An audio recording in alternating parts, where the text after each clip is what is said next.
Agaseke k'amakuru mu karere ngapfunduriye muri Kongo Kinshasa. Depite mu nteko ishinga amategeko ya Kongo Kinshasa Lambert Mende Omaranga akaba ari umuhuzabikorwa w'ihuriro Convention de Congolais Unis yavuze ko adashyigikiye ko abantu bafata nk'abafatanyabikorwa babaga byitero kuri Kongo bazashyirwa mu zitabira ibiganiro by'igihugu bishobora gutegurwa. Yabitangaje ku wa mbere Kinshasa mu kiganiro cya politiki cyari gifite insanganyamatsiko igira iti ejo hazaza ha Kongo hazaba hameze hate. Ibiganiro byibanze ku bibazo by'umutekano muri Burasirazuba bwa Kongo ndetse n'icyerekezo cya politiki y'icyo gihugu. Lambert Mende wahoze ari minisitiri w'itumanaho n'itangazamakuru ubutegetsi bwa Kabila yavuze ko abantu bakora n'izo yise ingabo z'u Rwanda zafashe ibice bya Kongo cyangwa bafata ibihano n'umuryango mpuzamahanga batagomba kwemererwa kwitabira ibiganiro by'igihugu. Yavuze ko kubinjiza muri iyo gahunda y'ibiganiro byaba ari ikosa rikomeye. Perezida wa CESU yanavuze ko abanyamuryango b'imitwe yitwaje intwari ikorana nabo yitabaga byitero baturutse mu Rwanda nabo badakwiye kwitabira ibiganiro kiretse babanje gutangaza ku mugaragaro ko batakiri muri iyo mitwe. Ikibazo cy'uko amatsinda n'abantu batandukanye bakwiye cyangwa se batagomba kwitabira ibiganiro by'igihugu gikomeje guteza impaka muri Kongo Kinshasa mu gihe igihugu kigihanganye n'ibibazo bikomeye by'umutekano mu Burasirazuba bwacyo. Ese waba ufite indwara zakubayeho akarande? Reka nkurangire muganga Ruhumuza ukorera Kibabi muri Kongo Kinshasa.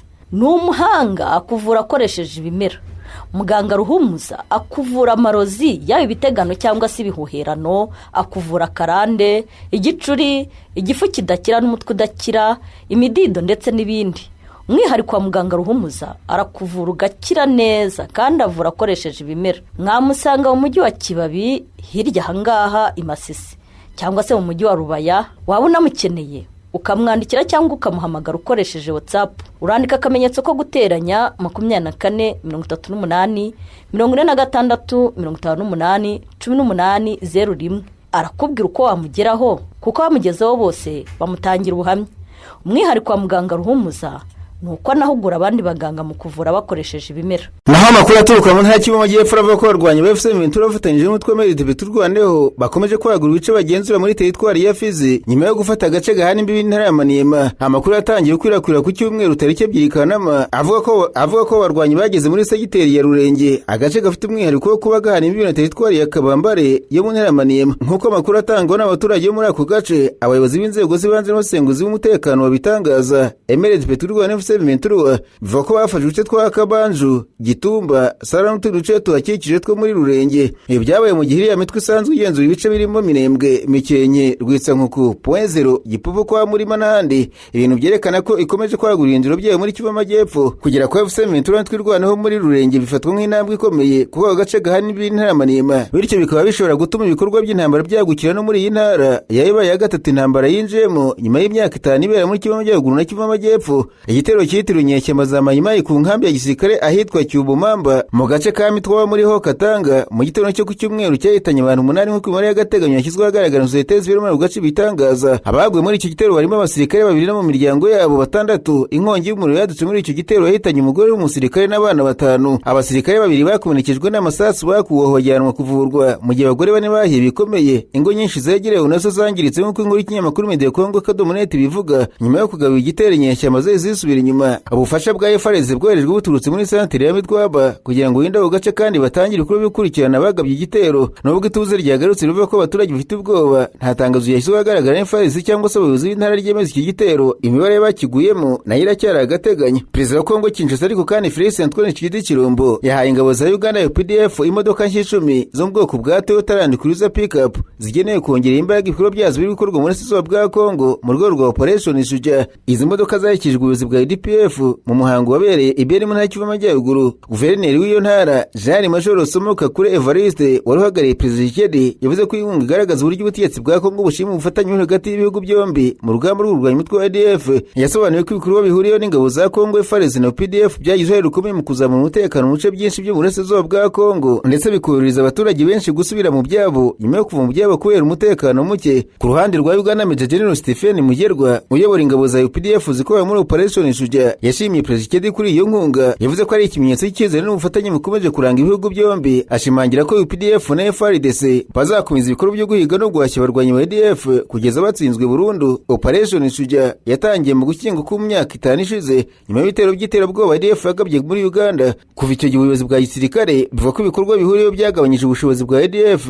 bituma abaturage benshi basubira mu ngo zabo, bamwe bashimuswe bagatabarwa ndetse bamwe mu bayobozi bakuru b'uyu mutwe bakicwa. Umutekano wiyongereye kandi watumye amashuri gutangira gufungura mu bice bimwe na bimwe ubucuruzi bwambukiranya umupaka hagati ya Uganda na Kongo burazamuka. Hanubatswe cyangwa se hanasomwa imihanda irimo Beni Kasindi, Beni Biakato Mangina na Runa Kumanda yorohereza ubuhahirane n'ikorwa y'ingendo hagati y'ibihugu byombi. Amakuru aturuka mu masoko atandukanye avuga ko umuyobozi mukuru bw'u Burundi hari ukutavuga rumwe ku cyemezo cyo gukomeza kohereza cyangwa se gukura ingabo z'iki gihugu ziri mu mujyi wa Baraka muri Kivu y'Amajyepfo muri Kongo Kinshasa. Amakuru avuga ko bamwe mu bayobozi b'igisirikare babona ko gukomeza kugumisha abasirikare i Baraka bishobora kubaviramo gutsindwa bikomeye, cyane cyane mu gihe bahanganye n'abarwanyi b'M23 n'abatwirwaneho. Ku rundi ruhande biva ko bamwe wegereye Perezida Evariste Ndayishimiye bashyigikiye ko ingabo zigumaho ziri kuko kuzikuraho byagira ingaruka ku mubano n'amasezerano y'igihugu gifitanye na Kongo Kinshasa. Amakuru kandi avuga ko abasirikare bundi bari i Baraka bavuga ko batagifite ubushake bwo gukomeza imirwano nyuma y'uko bavuye mu duce twa Minembwe na Puwezero. Abo basirikare bavuga ko ibitero by'indege zitagira abapilote za drone zo mu bwoko bwa CH-4 byabagizeho ingaruka zikomeye, bityo bakavuga ko badashobora gusubira ku rugamba batabanje kuboneka uburyo bwo guhangana nazo. Ni mu gihe Baraka ari agace gafite akamaro gakomeye mu bikorwa byo kugeza ibikoresho n'abasirikare ku rugamba, kuko ubwato buturuka i Rumonge bukoresha ikiyaga cya Tanganyika bukageza abasirikare ibikoresho ndetse bugatwara n'abakomeretse. Hari impungenge ko mu gihe Baraka yafatwa byagora cyane Burundi gukomeza ibikorwa byabwo bya gisirikare muri ako gace kuko ubwikorezi bwabwo bwasigara bushingiye ku cyambu cya Karemi, bikaba byanasaba kunyura muri Tanzania kugira ngo abasirikare basubire mu Burundi. Amakuru kandi avuga ko bamwe mu basirikare bavuga ko batiteguye kongera kujya mu bitero bigamije kwisubiza Minembwe na Puwezero kuko babona ko ibikoresho bafite bidahagije ugereranyije n'ibyo babahanganye.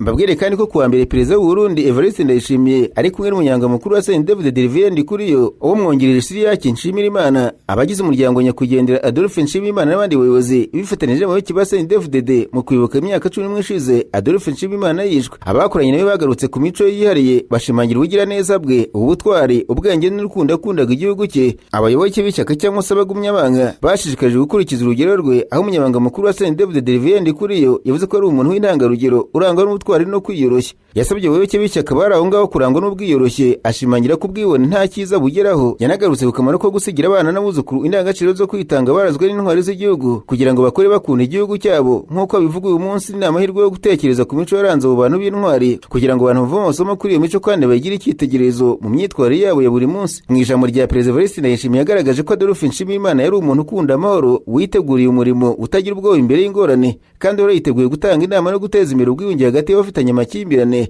Umukuru w'igihugu asabye abagumyabanga gukurikiza urugero rwe mu gushyiraho icyerekezo gisobanutse cy'ahazaza no gushimangira umwe. Yavuze ko ari inkingi y'iterambere. Mu gusoza Perezida Evariste Ndayishimiye yaravuze ati dukomeze kwibuka intwari zacu n'amahame zitangiye, dukomeze guharanira kuko kuri no kubaka igihugu cyacu dushingiye ku ndangagaciro zadusigiye. Lieutenant General Adolphe Nshimirimana yari umusirikare mukuru w'u Burundi wari ufite ijambo rikomeye cyane, akaba ari inkingi ya mwamba mu butegetsi bwa Perezida w'ayobora igihugu Pierre Nkurunziza. Yabaye umugaba mukuru w'ingabo ndetse anayobora urwego rushinzwe iperereza mu gihugu CNR. Akaba yarafatwa nk'umuyobozi nyakuri ufite umutekano w'imbere mu gihugu mu biganza bye, ndetse n'umuntu wa kabiri wari ukomeye muri ubwo butegetsi. Nshimirimana yishwe tariki 2 Kanama 2015 mu gihe cy'imvururu zikomeye za politiki Bujumbura. Tariki 2 Kanama 2015 abantu batamenyekanye ndetse benshi bemeza ko ari abasirikare b'u Burundi ubwabo bitwaje imbunda z'amashiringa n'ibisasu bya roketi barashe ku modoka ya Nshimirimana mu gace ka Kamenge mu murwa mukuru Bujumbura. Uyu generali n'abarinzi be batatu basize ubuzima bazize ibikomere batewe n'icyo gitero. Ibi byabaye nyuma y'iminsi mike Perezida Pierre Nkurunziza atsindiye manda ya gatatu, yateje impaka nyinshi bituma bamwe mu ngabo z'igihugu bagerageza kumurika ku butegetsi. Nararanganije amaso ibinyamakuru byandikirwa muri Kenya. Abanyamakuru bashyize amakaramu ku mpapuro barandika, banditswe urwego rwa Kenya rushinzwe ubugenzacyaha DCI rwatereje agaciro amagambo yavuzwe n'uwahoze ari Visi Perezida Rigathi Gachagua uvuze ko hari abakozi bo mu nzego z'umutekano n'iperereza bamugezeho amakuru y'ibanga yerekeye ibikorwa bya leta. Umuyobozi wa DCI Mohamed Amin yavuze ko amagambo ari ibinyoma kandi ashobora guhungabanya icyizere abaturage bafite inzego z'umutekano no gushyira umutekano w'igihugu mu kaga. Yashimangiye ko abapolisi n'abandi bakozi bo mu nzego z'iperereza bakora akazi kabo mu buryo bw'umwuga kandi badatanga amakuru y'ibanga ku banyapolitike cyangwa ku bandi bantu batabifitiye uburenganzira. Ibi yabivuze nyuma ko Gachagua atangaje ko ari abantu bakorera inzego ziri mu rwego rw'ubutasi ndetse n'ibiro bya Perezida wa Kenya mu mugezi w'amakuru atuma amenya mbere ibikorwa bimwe na bimwe bya leta, harimo n'ijambo rya Perezida William Ruto aherutse kugeza ku gihugu. Naho Perezida wa Kenya William Ruto yatangaje ko amatora rusange ateganyijwe umwaka utaha mu mucyo no mu bwisanzure kandi akarangwa n'amahoro. Ashimangira ko ubutegetsi bwe butazihanganira ibikorwa bishobora guteza urugomo cyangwa se guhungabanya umutekano w'abaturage. Ruto yavuze ko buri munyakenya afite uburenganzira bwo gutora uwo ashaka kandi ko leta izubahiriza amategeko kugira ngo amatora mu buryo buboneye. Perezida ngo yabashaka gukwirakwiza amacakubiri ashingiye ku moko cyangwa se gukangurira abantu ibikorwa by'urugomo. Yavuze ko batazihanganirwa na bucya kandi asaba abayobozi b'inzego z'ibanze gufasha kubungabunga amahoro no kubahiriza amategeko. Yongeyeho ko gahunda ya leta igamije kubaka igihugu kigendera kuri demokarasi gifite ubukungu bukomeye kandi gitanga amahirwe angana ku baturage bose. Yanavuze ko gahunda y'iterambere rya Vision 2060 izakomeza gushyirwa mu bikorwa. Agaragaza ko yifuza kongera kwiyamamariza manda ya kabiri mu matora ari umwaka utaha. Nasimbukiye muri Tanzania abanyamakuru bicaye imbere ya mudasobwa barandika banditswe abasesenguzi bagarutse ku ijambo rya Visi Perezida Dr. Emmanuel Nchimbi uherutse gusaba abanyatanzania gukomeza guharanira itegeko nshinga rishya ntibagaragaza uko yemera ko nyakuri cyangwa se intangiriro yo kwiyubakira izina mbere y'amatora ya perezida yo muri 2030. Ikinyamakuru The Chanzo cyavuze ko amagambo ya Nchimbi yakuriye impaka kuko yumvikanye nk'ay'umuntu uharanira impinduka aho kuba y'umuyobozi wa kabiri ukomeye mu gihugu. Hari ababonye ko ashobora kuba ari kwifatanya n'ikivuzo cy'abaturage maze igihe basaba cyo kubona itegeko nshinga rishya, ariko umwanditsi abaza impamvu umuntu uri ku rwego rwo hejuru muri leta ahamagarira abaturage guharanira impinduka kandi nawe ari umwe mu bafite ububasha bwo kuzishyira mu bikorwa. Iyi nyandiko yibutsa ko mu gihe cyo kwiyamamaza mu matora y'umwaka ushize ishyaka riri ku butegetsi rya CCM ryasezeranyije abaturage ko rizazana itegeko nshinga rishya. Nubwo iryo sezerano riri muri gahunda y'ishyaka, abayobozi bakuru ba leta ntibakunze kurivugaho mu buryo bugaragaza ubushake busesuye bwo kurikira mu bikorwa. Umwanditsi agaragaza ko bishoboka ko Nchimbi ari gutangira kwegereza abaturage mbere y'amarushanwa no gushaka uzahagararira CCM mu matora ya perezida yo muri 2030, ariko kandi yibutsa ko gukundwa n'abaturage bidahagije kugira ngo umuntu atorane muri CCM kuko ibyemezo bikomeye bifatirwa imbere mu nzego z'ishyaka.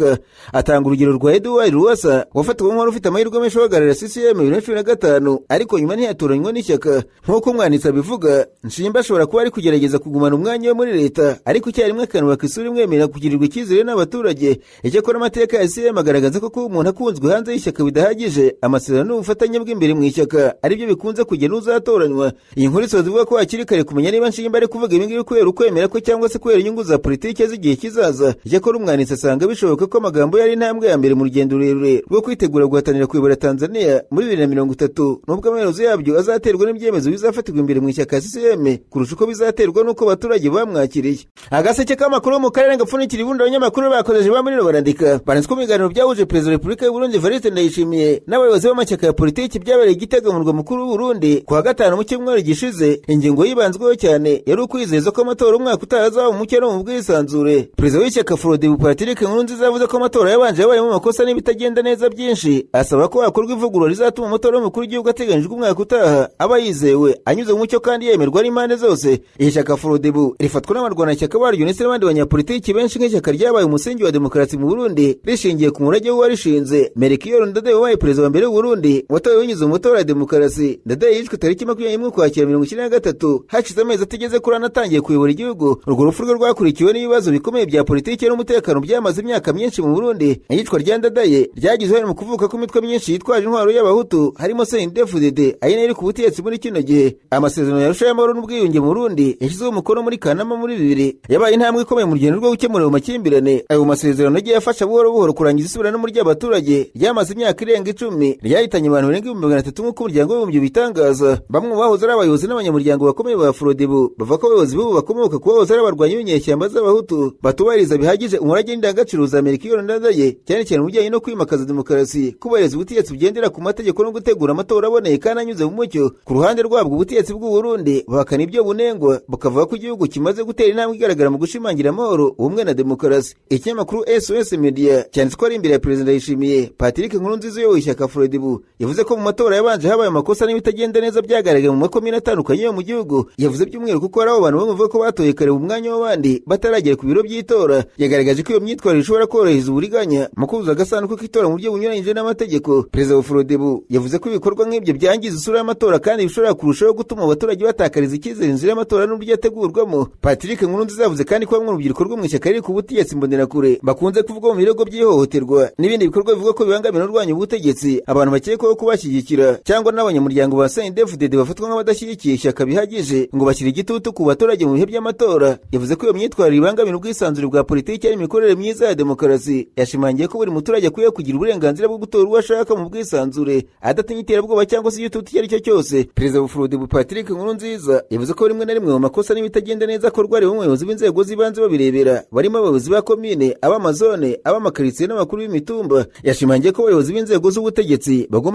batagomba kugira uruhande babogamiraho mu gihe cy'amatora. Yavuze ko kubahiriza ubunyamwuga no kutabogama kwabo ari ingenzi kugira ngo ubuyobozi bwa leta bukomeze kugirirwa icyizere kandi amatora abanyuze mu mucyo, bityo abaturage bagira icyizere cy'uko amajwi yabo yubahirizwa. Yabwiye Perezida wa Repubulika mu buryo butaziguye ko niyo Evariste Ndayishimiye yaba ari umukandida mu matora y'umukuru w'igihugu ateganyijwe umwaka utaha, afite inshingano zo kureba ko amatora ategurwa kandi akorwa mu mucyo mu buryo bwizewe burimo buri wese kandi burangwa n'amahoro. Yavuze ko amatora azemerwa n'impande zose azafasha gushimangira ubumwe bw'abarundi no gusigira igihugu umurage mwiza igihe manda ya perezida izaba irangiye. Mu gusubiza izo mpungenge, Evariste Ndayishimiye yavuze ko umuntu wese uzagereza kubangamira imigendekere myiza y'amatora agomba guhanwa hakurikijwe amategeko. amategeko. Yibukije ko abayobozi bo mu nzego z'ibanze bafite inshingano zo gukangurira abaturage kubahiriza amategeko agenga amatora no kugenzura ko ibikorwa byo gutora bikorwa neza kandi mu ituze. Perezida w'Uburundi yanasabye abanyamuryango b'ishyaka riri ku butegetsi kugaragaza imyitwarire myiza no kuba urugero rwiza. Anashishikariza abarundi bose kurangwa n'amahoro, kwihanganira no kubahana mu gihe cy'amatora. Mu gihe Uburundi bwitegura amatora y'umukuru w'igihugu ateganyijwe umwaka utaha, ibibazo bijyanye n'umucyo, uburinganire no kwizera kw'igikorwa cy'amatora bikomeje kuba bimwe mu bihangayikishije cyane abanyapolitiki n'abandi bafatanyabikorwa ba politiki mu gihugu. Abasesenguzi benshi bemeza ko kongera icyizere hagati y'inzego za leta, amashyaka ya politiki n'amatora bizagira uruhare rukomeye mu gukomeza gushimangira demokarasi, kubungabunga ituze n'umutekano w'igihugu no gutuma ibyavuye mu matora byemerwa n'impande zose zibifitemo uruhare.